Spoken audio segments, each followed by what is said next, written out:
নমস্কার বন্ধুরা, প্রেরণা বাংলা মোটিভেশন চ্যানেলের একটি নতুন পর্বে সবাইকে জানাই সাদর আমন্ত্রণ। ঠাকুর মা ও স্বামীজির চরণে আভূমি লুণ্ঠিত প্রণাম জানিয়ে আমাদের প্রতিদিনের পথ চলা, প্রতিদিনের জীবনের সব সমস্যার সমাধানই মেলে ঠাকুর মা ও স্বামীজির ভাব ও আদর্শে। তাদের অমৃতবাণীর স্পর্শেই সেজে ওঠে আমাদের চ্যানেলের প্রত্যেকটি ভিডিও। তাই ভিডিওর শেষ পর্যন্ত থাকার অনুরোধ রইল। আশা করি শেষ পর্যন্ত থাকলে আপনাদের ভালো লাগবে।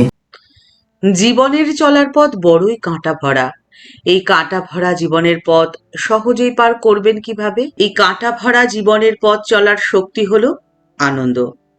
অন্তরে আনন্দ নিয়ে এই পথ পার করতে হয়। মা বলছেন, সব সময় নিজের মনের ভেতরে আনন্দ রাখতে হবে, না হলে কোথাও কখনো শান্তি তোমরা পাবে না। ওখানে যাব, এখানে যাব, এসব কিছুই নয়। তোমরা বাইরে আনন্দ খোঁজো, আর যারা মানুষের মতো মানুষ তারা খোঁজেন অন্তরের আনন্দ। মনেতেই সব আছে।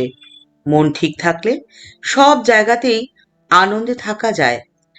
অন্তরের আনন্দ খুঁজে পেলে আর মিষ্টি কথা, ভালো সংসর্গ, ভালো পরিবেশের জন্য হাহাকার করতে হবে না তোমাদের। আর যদি কারো কাছে কিছু না চাইবার অভ্যাসটা করে নিতে পারো বা দাতার ভূমিকা নিতে পারো, তাহলে তোমরা সব সময় আনন্দে থাকবে। মা একবার বাড়ির সবাইকে জিজ্ঞাসা করলেন, আচ্ছা বলো তো, ঈশ্বরের কাছে কি প্রার্থনা করতে হয়? অনেকেই অনেক কিছু বললেন। নলিনী দিদি বললেন, কেন পিসিমা? জ্ঞান, ভক্তি ইত্যাদি। যার জন্য আনন্দে থাকতে পারবো সেসব প্রার্থনা করতে হয়।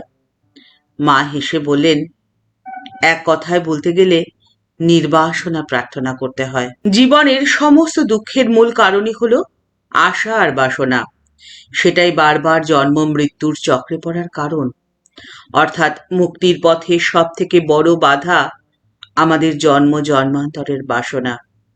মানুষের কতটুকু বুদ্ধি বলতো? কি চাইতে কি চেয়ে বসে ভগবানের কাছে? তার প্রয়োজন এক, আর প্রার্থনা করে চেয়ে নেবে আর এক। জীবনের প্রত্যেকটি ঘটনা, প্রত্যেকটি কাজ কখনোই নিয়ন্ত্রণ করা যায় না, কিন্তু তার প্রতিক্রিয়া হিসেবে মনে যা ওঠে সেটাকে তোমরা নিয়ন্ত্রণ করতে পারো। সবসময় মনে রাখবে, সহ্য শক্তি মানুষের সব থেকে বড় শক্তি, শ্রেষ্ঠ শক্তি বলা যায়। যে আমাকে কষ্ট দিচ্ছে সে হয়তো না জেনে বুঝেই দিচ্ছে। যদি তোমরা এইভাবে চিন্তা করো আর একটু ধৈর্য ধরে থাকো, তাহলে দুঃখটাকে অনেকটাই সামলে নেওয়া যায়, আর তার বদলে অন্যকেও সুখ দিতে পারা যায়। তবে কি জানো, ধৈর্য ততক্ষণই ধরতে হয় যতক্ষণ অন্যায়ের সাথে আপোষ করতে না হচ্ছে। আমাকে যারা কষ্ট দিয়েছে তারাও কষ্ট পাক, এটি ভেবে বা এটি চেয়ে আমরা নিজেদের মনকেই অশান্ত করে ফেলি। তার বদলে এভাবে ভাবলে সব থেকে ভালো হয় যে ওদের জ্ঞান ওইটুকুই। তাহলে দেখবে তোমরা নিজেরা সবসময় ভালো থাকবে। পরিবেশ বা সবকিছু যথাযথ হওয়ার জন্য সঠিক সময় দরকার। ঠিক সময় বা ঠিক ক্ষণ না এলে কিছুই হয় না। এটি না বুঝে আমরা তাড়া করি, মনে করি আজই এখনই সব হতে হবে। এই ভেবে কাছের মানুষদের ওপরে অনেক সময় জোর জুলুম করা হয়, কত দোষ চাপানো হয়। অনেক সময় আমাদের দুঃখের কারণ হয় আমাদের মনের কিছু ভাবনা। কেন অন্যেরা আমার সাথে ভালো করে কথা বলছে না বা ভালো ব্যবহার করছে না? কেন আমি এটা পাচ্ছি না বা আমি ওটা কেমন করে পাবো? এভাবে বারবার অন্যের ভালোবাসা আমরা ভিক্ষা করি, আমরা আশা করি। তারপরে যখন আশা পূর্ণ না হয় তখন আমাদের মন খারাপ হয়ে যায়। কিন্তু কখনো অহেতুক বিলাপ করতে নেই। সময় না এলে কিছুই হয় না। তাই দরকার ধৈর্য। ধৈর্য এবং সন্তোষের মতো ভালো গুণ নিজের মধ্যে তৈরি করে নাও, আর প্রয়োজনটা বুঝে নাও। উপাচারের আতিশয্য নয়, ভগবানের শরণাগত প্রয়োজন। ভগবানের শরণাগত হলে বিধির বিধান খণ্ডন হয়ে যায়। তার নিজের কলম নিজের হাতেই কাটতে হয়। সুখ এবং দুঃখময় সংসার, দুঃখ প্রকৃতির নিয়ম। দুঃখকে কখনোই তোমরা এড়াতে পারবে না।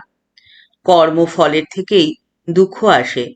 ঈশ্বর চিন্তা, ভালো কাজ ইত্যাদির মাধ্যমে কর্মফলের ভোগকে তোমরা কমিয়ে দিতে পারবে। তোমরা সব সময় মনে রাখবে যে দুঃখ ঈশ্বরের দয়ার দান। কারণ দুঃখে মানুষ খাঁটি হয়, মনে বৈরাগ্য আসে। সেতুর নিচে জল যেমন বয়ে যায়, ঠিক তেমন ভাবেই দুঃখও চলে যাবে। জীবনে দুঃখ চিরস্থায়ী কখনোই হয় না। ঈশ্বরের কৃপা বাতাস এসে দুঃখের মেঘকে ঠিক সরিয়ে নিয়ে যাবে। ঠাকুর মা ও স্বামীজির চরণে প্রণাম জানিয়ে আজকের পর্ব এই পর্যন্তই। দেখা হচ্ছে পরের পর্বে। ভিডিওটি যদি ভালো লেগে থাকে তাহলে তা শেয়ার করার অনুরোধ করছি। আর আমাদের এই চ্যানেলকে ভালোবেসে যারা আমাদের পরিবারের সদস্য হয়ে গেছেন তাদের জানাই অসংখ্য ধন্যবাদ, প্রণাম ও ভালোবাসা। আর যারা এখনো আমাদের এই চ্যানেলটি সাবস্ক্রাইব করেনি তাদের কাছে বিনীত অনুরোধ রইল আমাদের এই চ্যানেলটি সাবস্ক্রাইব করে বেল বাটনটা ক্লিক করে দিয়ে অল বাটনে ক্লিক করে দেওয়ার জন্যে। তাহলে আমাদের এই চ্যানেলে ভিডিও আপলোড হওয়ার সাথে সাথেই আপনার কাছে নোটিফিকেশন চলে যাবে। সবাই ভালো থাকবেন, সুস্থ থাকবেন। নমস্কার।